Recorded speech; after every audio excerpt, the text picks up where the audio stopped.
Namanya Diki. Dia bekerja sebagai supir bis kota dan harus berangkat sekitar pukul 5 pagi. Dia biasanya harus ngecek bis 1 jam sebelum keberangkatan. Biasanya kernet yang selalu bersamanya akan membantu mereka mengecek semua komponen bis, mulai dari mesin, bodi, hingga rem dan tempat duduk. Setelah semuanya dianggap beres, Diki lalu melapor dan menghidupkan mesinnya. Lalu bus pun yang dia kemudikan keluar dari garasi dan berjalan menuju terminal. Rute yang dia lewati sama seperti biasa. Diki dan keneknya menjemput para penumpang yang berisikan pelajar, pekerja, hingga pedagang. Mereka akan naik ke bis bergantian. Biasanya, Diki ngobrol dengan penumpang yang duduk di dekatnya. Mereka membicarakan banyak hal tentunya, perihal kehidupan atau apapun. Nah, kali ini dia berbicara dengan ibu-ibu yang suaminya bekerja di pemerintahan. "Mas, apa benar bis ini akan diambil alih pemerintahan?" tanya ibu-ibu dan membuat Diki ini terkejut. "Wah, masa bu? Malahan saya baru mendengar bu. Ibu dengar kabar dari mana?" "Ibu dengar dari suami ibu. Katanya pemilik bis sama pemerintahan lagi negosiasi masalah harganya." Mendengar hal itu, rasa khawatir mulai merekah di hatinya Diki. Dia benar-benar khawatir kalau nanti bis ini dikelola oleh pemerintah, maka supirnya pun akan diseleksi. Sehingga bisa jadi dia akan gagal dalam seleksi tersebut dan tidak bisa lagi menjadi supir. Selama bekerja, dia terus memikirkan nasibnya. Cerita dari penumpang tadi membuatnya tidak bisa fokus. Kadang dia melamun hingga nyaris menabrak pengendara yang ada di depannya. Untungnya, Kenek sering memberitahunya. Ketika selesai bekerja, Kenek yang bersamanya menanyakan alasan selama perjalanan tadi, Diki terus-menerus melamun. Dia tidak seperti biasanya. "Tadi ada ibu-ibu bilang, katanya bus ini mau diambil alih pemerintah, Dok," jawab Diki dengan raut wajah sedih. "Kamu yakin itu?" Kata suaminya yang bekerja di pemerintahan. Pihak bus dan pemerintahan baru nego. Makanya seketika kepalaku pusing, bener pusing. Kalau bis ini sampai diambil alih pemerintahan, makanya supirnya pun harus diseleksi. Mendengar hal itu, Edo langsung mengajak Diki untuk menemui Pak Gali untuk dimintai keterangan. Mereka berharap semua itu hanya kabar burung yang berlalu begitu saja. Saat menemui Pak Gali sedang menelepon seseorang. Edo dan Diki lalu menunggunya terlebih dahulu. Nah, ketika sedang menunggu, Diki melihat beberapa berkas di meja atasannya itu. Berkas-berkas itu mirip sekali dengan surat perjanjian. Sebenarnya, Diki sudah berusaha melihat, tapi tulisannya kecil-kecil, jadi tidak terbaca. Selesai menelepon, Pak Gali langsung mengajak mereka ngobrol. Edo yang sudah tidak tahan dengan rasa penasarannya langsung mengeluapkan seketika tanpa basa-basi. Mendengar pertanyaan dari Edo, raut wajah Pak Gali berubah seketika. "Kalian tahu dari mana?" tanya Pak Gali dengan suara lirih. Wajahnya tampak celingak-celinguk, takutnya yang lain mendengarnya. "Jawab dulu aja, Pak. Apa benar gitu?" ujar Edo dengan nada tinggi. "Iya dong, maaf. Aku tidak memberitahu kalian dulu karena takutnya kalian malah mau kerja. Kalau sampai begitu, saya juga repot juga. Soalnya sekarang negosiasinya pun belum selesai," jawab Pak Gali dengan raut muka bersalah. Edo dan Diki menggeleng kecewa. "Seharusnya sejak awal Bapak membicarakan hal ini pada kami semua, Pak. Sehingga semua karyawan bisa bersiap-siap untuk mencari pekerjaan yang lain, Pak. Kalau semuanya serba dadakan seperti ini, kita akan kaget, Pak. Dan kemungkinan besar, kita semua akan menjadi pengangguran, Pak." Pak Gali menyesali keputusannya. Dia pun berjanji akan mengumpulkan semua karyawan untuk memberitahukan kabar ini. "Apa pemerintahan nanti akan mengambil kita jadi supirnya, Pak?" tanya Diki yang masih pusing memikirkan nasibnya. "Itulah alasannya kenapa aku tidak mau memberitahukan kalian. Pemerintah tidak ingin membawa satupun karyawan kita, Diki. Mereka memilih mengadakan seleksi sendiri." Jawaban Pak Gali membuat Diki seketika lemas. Dia tidak tahu harus kerja di mana lagi jika pemerintahan sudah selesai melakukan negosiasi ini. Edo yang pantang menyerah mengajak Diki ikut seleksi yang diadakan pemerintah. Malamnya, Diki belum berani menyampaikan kabar itu kepada Ratih, istrinya. Dia takut istrinya akan menjadi sakit karena kepikiran. Dia sudah berencana akan ikut seleksi dengan Edo besok pagi. Ketika tengah malam karena tidak bisa tidur, diam-diam Diki memandangi wajah istri dan anaknya. "Maafkan aku ya dek, aku belum berani cerita," ucap Bakinya sambil mengelus rambut istrinya. Diki masih mengkhawatirkan nasibnya. Dia takut anak dan istrinya tidak bisa makan. Seperti biasanya, besoknya Diki dan Edo mengikuti seleksi yang diselenggarakan pemerintah. Namun betapa terkejutnya mereka, ternyata tesnya itu bukan tes praktek di lapangan, melainkan harus menjawab soal-soal. Diki dan Edo benar-benar kaget. Tapi mau bagaimana lagi, mereka tetap harus mengikuti tes. 2 jam pun sudah berlalu. Diki dan Edo akhirnya menyelesaikan tes itu. Saat sedang makan siang di warung yang dekat tempat tes mereka mengeluhkan tentang tes menjadi supir tersebut. Mereka menggerutu karena tes itu ternyata tes soal, bukan praktek di lapangan. Setelah selesai makan, mereka kembali ke garasi. Pak Gali tampak sedang menunggu seseorang di depan kantornya. "Bagaimana tes kalian?" tanya Pak Gali saat melihat keduanya datang. Edo dan Diki menggeleng bersamaan. Pak Gali tampak terkejut melihat karyawannya tampak bersedih. Dia merasa ada yang aneh dengan mereka. Ketika mereka duduk di bangku depan kantor, Edo dan Diki menceritakan semuanya pada Pak Gali. Pak Gali hanya bisa menggeleng meskipun merasa kasihan. Pak Gali terpaksa harus menyerahkan bis miliknya ini untuk dikelola pemerintah. Kalau dia tidak menurut, bis miliknya ini tidak dapat izin beroperasi lagi. Hari itu kesepakatan dan negosiasi hampir selesai. Kemungkinan bulan depan mereka sudah tidak bekerja lagi. Diki dan Edo hanya bisa menikmati sisa-sisa waktu menjadi supir Pak Gali ini. Sebulan pun berlalu begitu cepat. Pak Gali resmi memberhentikan semua karyawan, termasuk Diki dan Edo. Karena merasa kasihan, Pak Gali memberikan pesangon kepada semua karyawannya. Hari itu Diki memberikan diri mengatakan semuanya pada Rati. Untung saja istrinya itu tidak marah atau sedih. Dia malah menyemangati suaminya terus-menerus. Karena belum mendapatkan pekerjaan lagi, Diki memilih untuk berjualan cilok saja. Bermodalkan uang pesangon, dia mulai berjualan keliling dari kampung ke kampung. Jualannya itu lumayan disukai orang-orang, bahkan hampir setiap hari dagangannya itu habis. Diki menjadi tidak segi lagi. Jualannya disambut baik oleh para pembeli dan membuatnya lebih semangat lagi. Diki pun menambah porsi jualannya di hari kedua. Dia berkeliling lebih jauh lagi. Cilok yang enak membuat orang-orang menanti-nanti. Bahkan mereka rela antri-antri untuk mendapatkan ciloknya. "Sudah lama jualannya, Mas?" Tiba-tiba ada bapak-bapak bertubuh gempal menghampirinya. "Baru aja, Pak." Si bapak itu lalu membuka panci ciloknya. Tanpa diberikan izin, langsung menusuk cilok tersebut. Diki kaget, namun dia berusaha tenang. Cilokmu enak. Pantas saja banyak yang beli," ujar bapak-bapak itu sambil mengunyah ciloknya. Diki hanya mengangguk sambil membereskan beberapa barang yang digunakan untuk berjualan tadi. Di tengah sibuknya menatap, tiba-tiba tangan bapak itu mencengkram kerahnya. Besok-besok kamu gak usah jualan lagi di sini. Gara-gara kamu jualan, cilokku jadi tidak laku, paham?" Ancam bapak-bapak gempal yang tubuhnya lebih besar dari Diki. Diki ketakutan saat itu. "Baik, Pak." Diki segera pergi setelah kerah bajunya dilepaskan. Ancaman itu membuat semangat Diki mengendur lagi. Nah, besoknya dia berkeliling dari kampung ke kampung seperti biasanya. Hanya satu kampung yang dia hindari. Dia masih ingat ancaman dari bapak-bapak kemarin. Karena mendapatkan tempat berteduh dan nyaman, Diki berhenti sejenak di sana sambil menunggu pembeli datang. Dia terus membunyikan trompet kecil yang menjadi penanda ciloknya.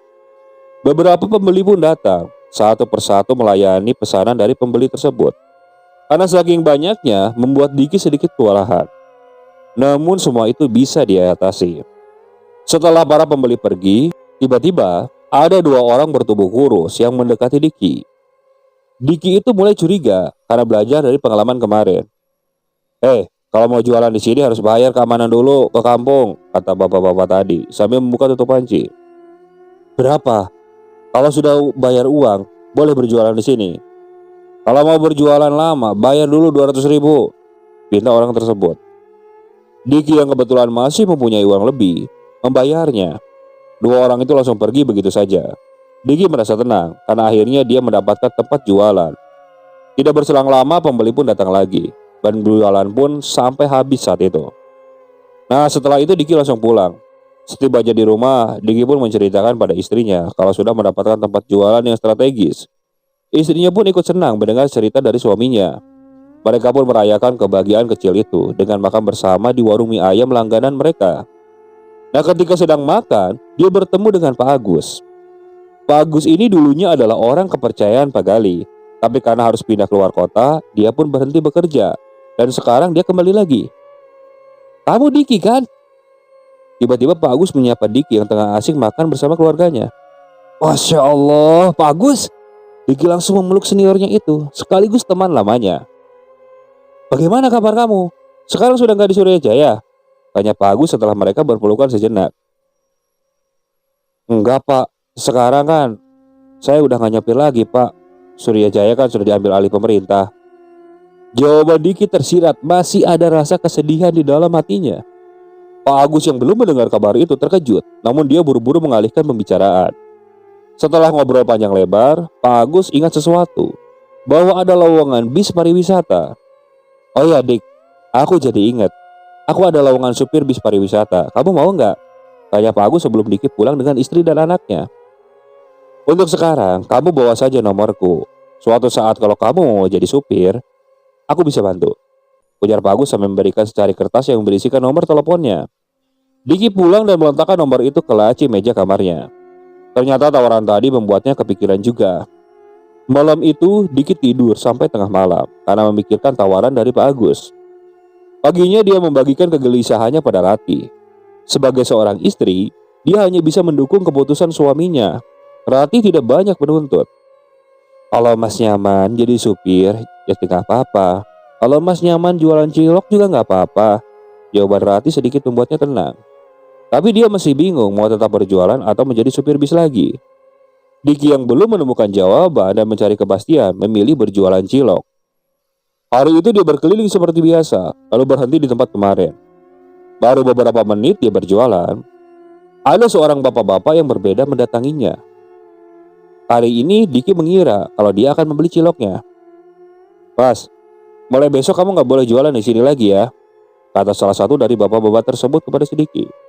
"Loh, emang kenapa Pak? Bapak yang kemarin kan ngebolehin saya berjualan di sini." "Kemarin? Kemarin gimana?"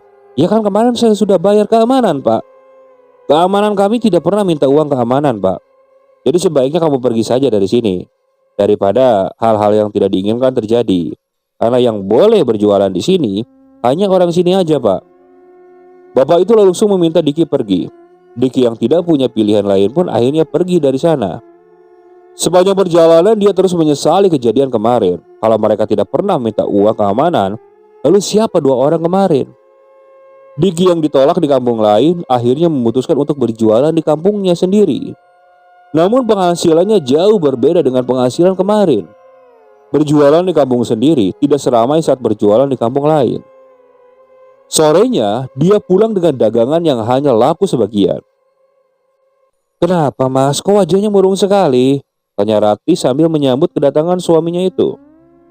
"Para pedagang di kampung lain tidak membolehkan aku berjualan, katanya ganggu," jawab Diki sambil menurunkan barang-barangnya dari gerobak. Rati pun menenangkan suaminya yang tampak sedih. Dia pun bantu suaminya menyimpan barang-barang yang dia gunakan berjualan tadi. Setelah beres-beres, Rati langsung masuk ke dapur untuk membuatkan segelas teh hangat. Selesai, langsung diantarkan ke suaminya. "Diminum dulu Mas," kata Rati sambil menyuguhkan segelas teh. Diki yang sedang melamun di teras lalu menoleh dan meminta istrinya duduk. "Karena jualan dilarang-larang, bagaimana kalau aku terima tawaran Pak Agus kemarin?" tanya Diki sambil menyeruput teh yang ada di depannya. "Silakan Mas, aku mah gimana Mas aja," jawaban istrinya dengan senyuman yang menyejukkan hati. Diki yang sudah bulat tekadnya langsung menelepon Pak Agus. Pak Agus menyambut keinginan Diki dengan senang hati. Dia pun berjanji akan mempertemukan Diki dengan pemilik bis pariwisata. Mendengar kabar baik itu, Rati yang ikut mendengar percakapan Diki dan Pak Agus pun ikut kegirangan. Diki pun menutup teleponnya lalu memeluk istrinya. Untung saat itu masih tersisa satu posisi supir, jadi kemungkinan besar aku akan diterima.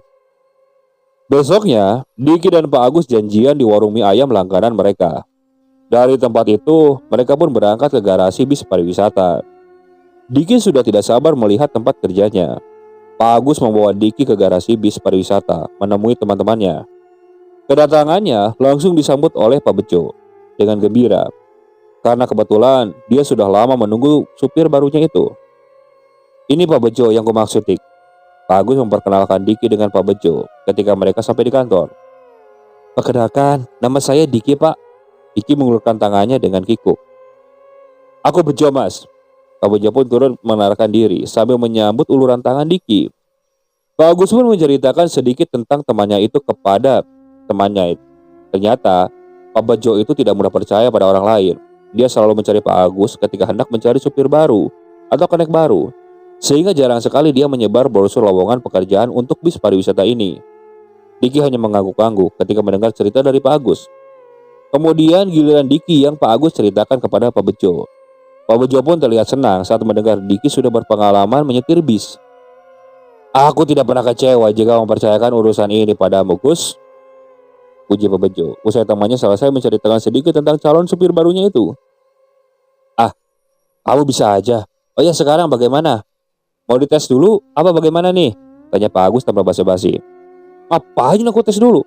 Sudah terbukti bertahun-tahun sopir kamu itu menggembirakan. Besok Mas Diki bisa langsung kerja. Pak Bejo pun tak mau berbasa-basi lagi. Mendengar dia besok sudah bisa bekerja membuat Diki terlihat senang. Dadanya sampai kembang kempis karena saking bahagianya. Karena sudah mendapatkan lampu hijau untuk Diki, Pak Agus pun pamit untuk pulang duluan. Tapi berbeda dengan Diki. Diki bertahan dulu di sana karena Pak Bejo harus memberitahukan apa saja yang harus dikerjakan. Diki saat itu hanya mengangguk. Pak Bejo lalu bilang, kamu siap kalau ditugaskan malam hari, karena supir di sini juga begitu.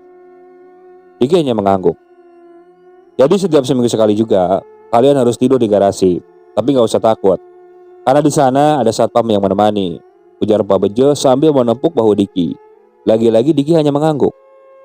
Tak hanya itu saja, Pak Bejo juga menjelaskan pekerjaan yang nantinya harus Diki lakukan. Diki tidak akan membawa bis setiap hari seperti saat dia bekerja dulu. Diki hanya akan membawa bis ketika ada yang menyewa.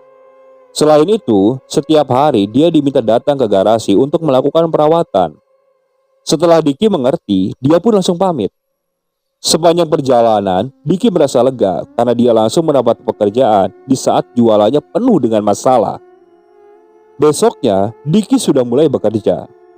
Di hari pertamanya dia bekerja, dia berkenalan dengan supir dan kernek-kernek yang sudah lebih dulu bekerja di sana.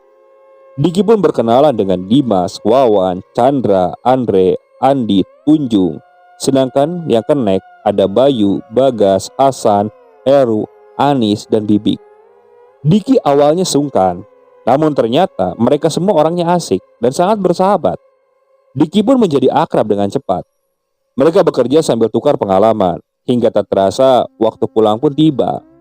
Diki dan yang lainnya pamit, menyisakan Wawan dan Anis yang kebetulan jadwal jaga malam saat itu. Lingkungan kerja yang menyenangkan membuatnya merasa waktu berjalan begitu cepat. Hingga tak terasa, sudah 1 minggu dia bekerja di sana dan kini gilirannya jaga malam dengan Bagas. Setelah semuanya pulang, Diki pamit dulu kepada Bagas bahwa dia akan mandi duluan. Kamar mandi yang letaknya berada di belakang membuatnya harus jalan lumayan jauh. Kebetulan, luas garasi ini sangatlah luas, sehingga harus menempuh bermeter-meter untuk sampai ke kamar mandi. Diki yang baru tahu letak kamar mandinya terkejut, karena di sekitar kamar mandi ada kerangka bis yang sudah tidak terpakai. Terlihat ada banyak kerusakan di beberapa kerangka bis tersebut. Mungkin bekas kecelakaan, tapi kok banyak sekali kerangkanya, ucap Diki dalam batin saat itu. Dia terus berlalu dan masuk ke kamar mandi. Nah, ketika sedang menyabuni badannya, Diki mendengar ada suara perempuan yang menangis. Awalnya suara itu samar-samar, namun lama-kelamaan menjadi semakin jelas, sampai Diki berhenti menyabuni tubuhnya. Dia coba menajamkan pendengarannya. Siapa kamu? Kenapa kamu menangis malam-malam begini? Seru Diki dengan agak keras, supaya suara itu menghilang. Karena setahunya tak ada orang lain lagi selain dia, Bagas, dan 2 satpam yang ada di depan. Diki menelan ludah, tubuhnya mulai merinding ketika menyadari hal itu. karena suaranya bukan menghilang, malah semakin keras. Dia pun buru-buru menyelesaikan mandinya. Nah, selesai mandi, dia keluar langsung lari. Namun jarak antara kamar mandi dan kantor terlampau jauh, sehingga membuat dirinya ngos-ngosan. Napasnya yang berat dan tersengal-sengal membuatnya agak kecapean. Saat sampai, Bagas menatapnya. "Kenapa kamu sampai ngos-ngosan gitu?" Ah, waktu aku mandi, aku dengar ada suara perempuan nangis. Astagfirullah. Awalnya pelan, tapi suaranya tambah jelas. Makanya aku buru-buru ke sini. Bagas diam sebentar saat itu. Dia juga sering mendengar perempuan menangis ketika sedang mandi atau buang air. Namun dia tidak mau menakuti Diki yang baru bekerja seminggu di sini. Alah, mungkin suara hewan. Bagas coba mengalihkan perhatian itu. Duh, mana ada suara hewan seperti itu, bantah Diki. Bagas pun meminta Diki untuk melupakan kejadian barusan. Mereka pun makan bersama. Tadi waktu Diki mandi, Bagas membelikan nasi goreng buat makan mereka berdua malam itu. Yang paling lama bekerja di sini siapa? Tanya Diki di tengah-tengah menikmati sesuap nasi goreng. Kunjung sama Heru. Kira-kira sudah berapa tahun mereka bekerja di sini? Kalau detailnya sih aku tidak tahu. Kalau dengar-dengar sih sudah hampir 10 tahunan. Selesai makan dan ngobrol, mereka pun sibuk sendiri-sendiri. Bagas yang kelelahan memilih untuk tidur duluan. Sedangkan Diki yang tidak bisa tidur berjalan mengelilingi kantor. Nah, ketika sedang berada di belakang kantor, perutnya mendadak sakit lagi. Dia berpikir jangan-jangan karena nasi goreng yang pedas. Batin Diki merasa kesal karena perutnya sakit. Diki coba menahannya karena takut mendengar suara perempuan menangis lagi. Namun rasanya malah ingin keluar. Akhirnya mau tidak mau, dia pun lalu lari ke kamar mandi. Nah, saat sedang berada di kamar mandi, kali ini dia mendengar banyak sekali suara orang yang berteriak. Teriaknya histeris, seperti hendak mengalami sesuatu. Ada juga yang menangis. Bahkan Diki ini coba mendengarkan dari suara teriakan dan tangisan ini. Kalau diibaratkan, ini seperti keadaan penumpang di dalam bis dan bis itu akan mengalami sebuah kecelakaan. Diki hafal sekali suara-suara yang akan mengalami kecelakaan. Biasanya kecelakaan itu disebabkan oleh remblong atau faktor lainnya. Diki saat itu buru-buru buang air besarnya. Saat itu Diki lalu keluar dan berjalan mencari sumber suaranya. Dia juga sudah mengumpulkan niat dan keberanian. Saat itu suaranya memang berhenti. Dia mulai menyenteri sekitar. Namun sayangnya suara itu sudah tidak ada. Dia juga tidak menemukan apa-apa. Diki yang penasaran berjalan di antara kerangka bis tersebut. Nah, saat dia melihat ke depan, dia melihat ada tubuh yang berjalan tanpa kepala. Melihat itu, tubuh Diki menjadi kaku seketika. Sebenarnya dia ingin lari, tapi entah kenapa tubuhnya terasa kaku dan sulit digerakkan. Hampir 3 menit dia berusaha, hingga akhirnya dia bisa lari. Ternyata tempat tersebut sangat menyeramkan. Dan Diki yakin suara-suara dan penampakan tadi adalah korban dari bis tersebut. Diki yang terbayang-bayang dengan penampakan tadi tak bisa tidur. Sekembalinya dari kamar mandi, Diki hanya duduk di samping Bagas yang sudah nyenyak tidur di atas meja. Dia berusaha melupakan rasa ketakutannya tadi. Dia benar-benar ketakutan kalau harus keliling di area garasi lagi. Hingga tak terasa, tengah malam pun tiba. Nah, saat itu Diki sudah mulai merasakan kantuk. Dia pun lalu tidur di atas meja seperti yang dilakukan oleh Bagas. Pagi pun tiba. Diki bangun lebih dulu dan ngobrol dengan 2 satpam yang ada di depan.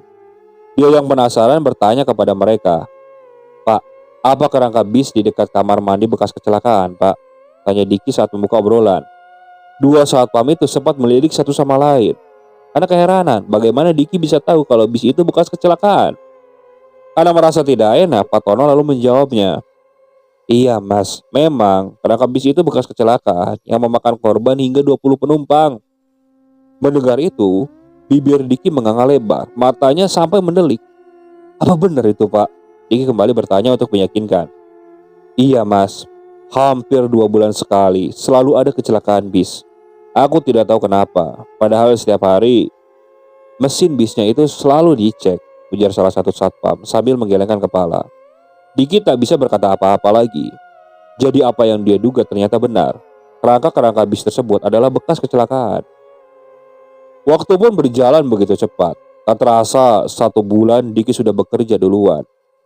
Saat itu dia datang duluan melihat teman-temannya datang. Dari sekian banyak, hanya Dimas yang terlihat murung dan penuh pikiran. "Kamu kenapa, Mas?" tanya Diki saat sedang duduk bersebelahan. "Anakku ditabrak mobil dan sekarang butuh biaya operasi," ujar temannya sambil memegangi kepala. Tunjung yang kebetulan mendengar keluh kesah temannya itu menyarankan Dimas untuk meminjam uang kepada Pak Bejo. "Emangnya boleh?" tanya Dimas dengan penuh harapan. "Boleh aja coba. Aku juga sering melakukannya," tanya Tunjung yang sudah cukup meyakinkan hati Dimas. Dimas pun segera menemui Pak Bejo di ruangannya. Hampir setengah jam kemudian, dia berada di kantor. Lalu setelah itu keluar. Nah, setelah keluar, tampak wajah Dimas ini berubah menjadi cemas. "Bagaimana? Apa diperbolehkan?" tanya Diki yang penasaran juga. "Iya, aku dikasih. Tapi ada syaratnya," jawab Dimas yang masih tampak lemas dan kusam. "Apa itu? Target pencapaian atau banyaknya penumpang?" Dimas tidak mau menjawab. Diki yang tahu temannya sedang tidak mau diajak kompromi, memilih diam dan mencari kesibukan lain. Malamnya, Dimas menyupiri bis pariwisata yang berisi ibu-ibu dan bapak-bapak kampung Melati. Mereka memang rutin mengadakan wisata. Nah, 2 hari berselang, Diki yang sedang nonton TV bersama Rati terkejut karena melihat bis yang dijalankan Dimas mengalami kecelakaan. Diki lalu cepat-cepat ke kantor untuk menyampaikan berita itu. Betapa terkejutnya Diki saat melihat reaksi Pak Bejo yang masih bisa tertawa-tawa, padahal bisnya mengalami kecelakaan. "Tenang aja, semuanya sudah aku urus. Kamu sekarang kembali bekerja aja," ujar Pak Bejo yang tampak tak berdosa. Tapi reaksi teman-temannya berbeda. Diki dan beberapa supir baru tampak sedih dan menunggu kedatangan bis yang Dimas bawa. Bis itu memakan banyak jiwa, mulai dari anak-anak sampai ibu-ibu yang sudah tua. Ketika Dimas datang, mereka langsung berteriak-teriak kegirangan. Mereka kira Dimas menjadi salah satu korban. Pihak polisi datang menemui Pak Bejo. Entah apa yang mereka bicarakan. Tahu-tahu polisi itu pergi dan Dimas tidak ditangkap.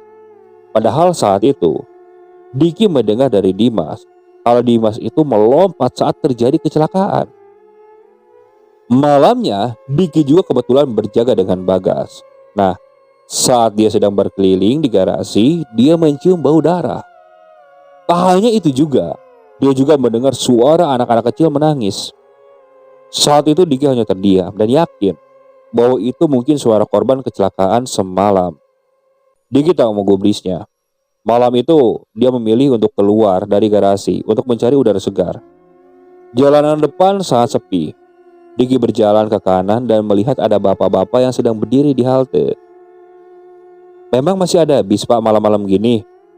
tanya Diki. "Sepertinya sudah tidak ada. Aku hanya nunggu jemputan saja," jawab bapak-bapak itu sambil memalingkan wajahnya ke arah Diki. Tapi betapa terkejutnya ketika Diki melihat wajah bapak-bapak itu sangat pucat. Diki lalu memilih untuk kembali ke garasi karena merasa sudah tak ada kepentingan lagi dengan si bapak tersebut. Karena dia juga merasa merinding saat itu. Namun baru saja beberapa langkah, Diki nengok kembali ke arah bapak-bapak tadi. Dan ternyata sosok tadi sudah tidak ada. Diki coba mencari keberadaan bapak tersebut, namun dia tak menemukan jejaknya. Lalu Diki memutuskan untuk kembali saja ke kantor. Sejak bekerja di bis pariwisata ini, Diki sering mengalami kejadian-kejadian aneh, mulai mendengar tari tangisan, mencium bau darah, hingga bapak-bapak di halte dekat tempat kerjanya itu. Diki mulai merasakan firasat buruk, namun dia buang jauh-jauh firasat itu, karena dia harus fokus bekerja demi mendapatkan pundi-pundi uang untuk keluarganya. Tak terasa, sudah 5 bulan Diki bekerja di bis pariwisata itu. Dia juga sudah mengantarkan banyak penumpang ke tempat wisata. Selama berhari-hari lamanya, tiba-tiba ada satu masalah datang secara tiba-tiba. Anaknya mau masuk sekolah dan butuh biaya. Diki bingung mencari uang itu dalam waktu dekat. Hingga terpikir dalam benaknya, nama Pak Bejo, satu-satunya orang yang bisa dia pinjami adalah orang itu. Ketika sampai di tempat kerja, Diki langsung menemui Tunju yang tengah membersihkan tempat duduk bisnya. "Loh, ada apa, Dik? Kamu ngagetin saja. Datang nggak nyapa gitu." "Maaf, Mas. Gini, aku mau tanya, bagaimana cara ngutang ke Pak Bejo? Kebetulan aku benar-benar butuh uang." Pak Bejo orangnya gampang. Kamu datang aja terus bilang apa adanya. Nanti dia bakalan bantu kok. Tunjung menjawab sambil menempuk pundaknya. Kamu yakin, Mas? Aku baru bekerja di sini 5 bulan loh. Diki tampak belum yakin. Dia tidak pernah ngebedain karyawannya. Kalau karyawannya butuh, dia akan bantu, Dik. Mendengar itu, Diki menjadi sedikit lega.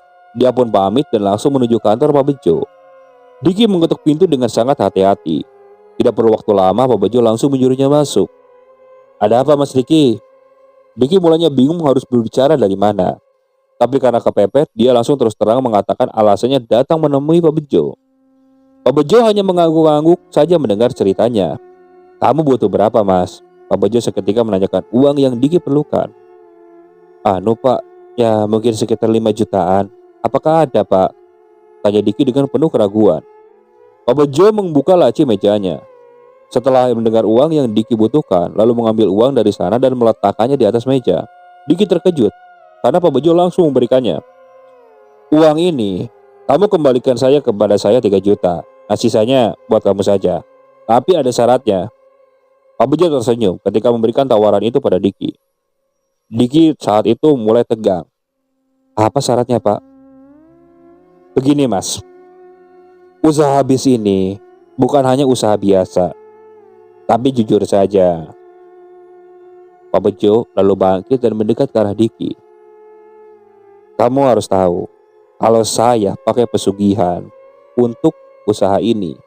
Dan kamu juga tahu, namanya pesugihan butuh tumbal. Kata-kata Pak Bejo membuat Diki langsung shock seketika. Nah, beberapa hari ke depan, ada SMP yang akan melakukan study tour. Kalau kamu mau uang ini dan selamat, kamu buat bis itu celaka. Caranya bagaimana? Jadi ketika ada jalanan turunan, kamu lepaskan saja remnya. Dan kamu melompat, seolah-olah remnya blong. Urusan polisi dan yang lainnya, biar aku yang ngatur. Bagaimana? Ucap Pak Bejo sambil menepuk pundaknya Diki. Diki menjadi bimbang. Hati nuraninya tentu menolak. Ia tidak akan tega membunuh anak-anak SMP yang tidak berdosa hanya untuk dijadikan tumbal. Bagaimana? Pilihannya hanya 2. Kamu yang dijadikan tumbal atau mereka. Kamu boleh melakukannya waktu berangkat atau pulang. Tapi jangan sampai lebih. Karena itu bisa membahayakan kita semua, ujar Pak Bejo sambil tertawa senang. Diki hanya mengangguk. Sejak penawaran itu, dia tidak bisa tidur. Hatinya terus memberontak seolah meminta Diki untuk tidak melakukannya. Tetapi di sisi lain, Diki takut kalau terjadi apa-apa pada keluarganya. 2 hari menjelang keberangkatannya, Diki menemui Dimas terlebih dahulu. Dia ingin membicarakan hal itu kepada temannya. Kini dia tahu kenapa wajah Dimas waktu itu murung. Ternyata alasannya disuruh menumbalkan para penumpangnya. Setibanya di rumah Dimas, Diki langsung menceritakan kegelisahannya. Dimas kaget karena Diki juga mendapatkan giliran tersebut. Waktu itu sebenarnya aku juga merasa berdosa, Dik. Tapi mau bagaimana lagi? Aku juga memikirkan keselamatan keluargaku juga. Pak Bejo mengancam akan menjadikan anak atau istriku sebagai tumbal jika aku tidak mau, kata Diki dengan raut wajah bersalah. Berarti mau tidak mau aku harus melakukannya, Dim. Suara Diki terdengar sangat berat ketika bertanya. Jika keluargamu ingin selamat, maka kau harus melakukannya, Dik.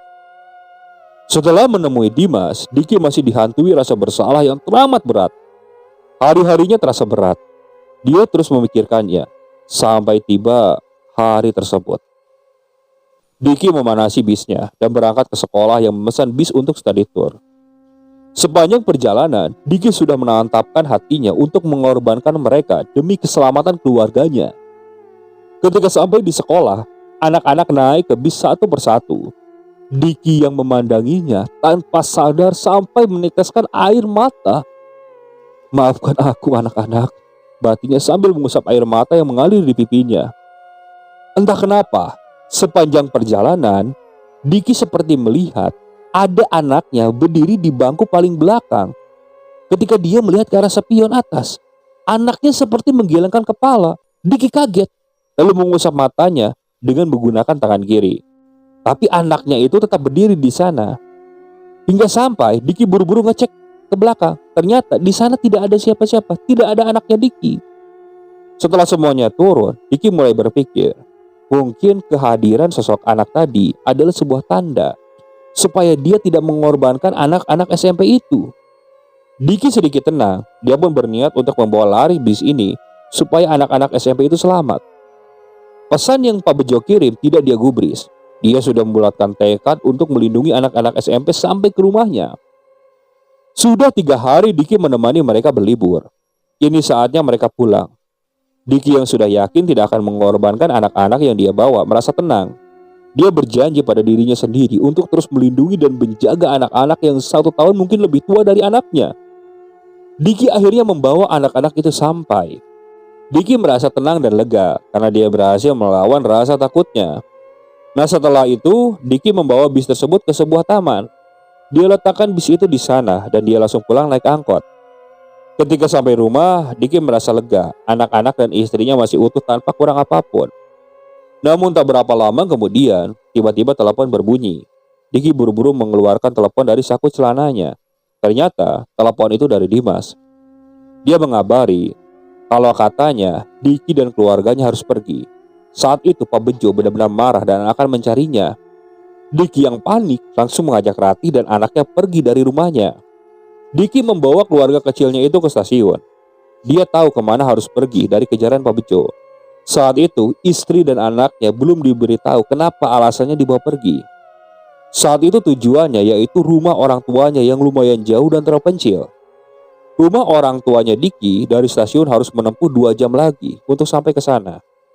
Bermodalkan tabungan dagang, Diki membawa kabur istri dan anaknya. Kedatangan mereka tentu mengejutkan karena kedua orang tua Diki ternyata sudah lama meninggal dan rumah itu memang kosong. Nah, Diki mengajak Ratih untuk tinggal sementara di rumah tersebut. Saat itu Diki lalu beres-beres. Selesai semuanya beres, Diki lalu menceritakan kepada Ratih. Ratih saat itu benar-benar terkejut saat mendengar cerita dari Diki. Dia tidak menyangka kalau bosnya sampai seperti itu. 3 hari kemudian Dimas menelepon. Dia memberitahukan kalau Pak Bejo jatuh sakit. Tubuhnya mengeluarkan bau yang tidak sedap. Bahkan hampir setiap malam suaranya berubah menjadi seperti harimau. Tidak hanya itu saja, matanya merah dan melotot. Mendengar itu, Diki merasa bersalah. Awalnya, Diki hendak bertemu dengan Pak Bejo. Namun Dimas melarangnya, karena bisa-bisa Diki dalam keadaan bahaya kalau menghampiri Pak Bejo dalam keadaan seperti itu. Dimas juga memberitahukan supaya Diki tidak usah kasihan kepada orang sejahat Pak Bejo, karena sudah banyak nyawa yang dia korbankan.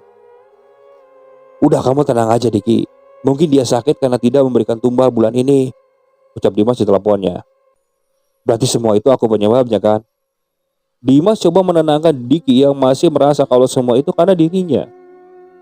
Tapi Dimas juga bercerita kalau semua karyawan di sana memang tahu kalau Pak Bejo memakai pesugihan. Jadi semua penyakit aneh itu akibat pesugihan juga. Diki menjadi ingat kata-kata Pak Bejo kalau dia sampai tidak melakukan tersebut, itu bisa berbahaya bagi semuanya. Mungkin kata berbahaya itu bukan bagi semuanya, melainkan bagi Pak Bejo sendiri. Penyakit aneh yang Pak Bejo derita mungkin karena terlambatnya memberikan tumbal. Diki juga memang pernah mendengar kabar jika orang yang melakukan pesugihan dan tidak bisa memberikan tumbal, maka yang harus menjadi tumbal tersebut adalah pelaku pesugihannya itu sendiri. 10 hari kemudian, Dimas mengabari kalau Pak Bejo meninggal. Bahkan saat itu di beberapa bagian tubuhnya tampak membusuk. Para pemandi jenazah pun sampai kewalahan untuk mengurusnya. Saat itu, Diki memutuskan untuk pergi ke rumah Pak Bejo. Karena dengan meninggalnya Pak Bejo, Diki merasa tenang.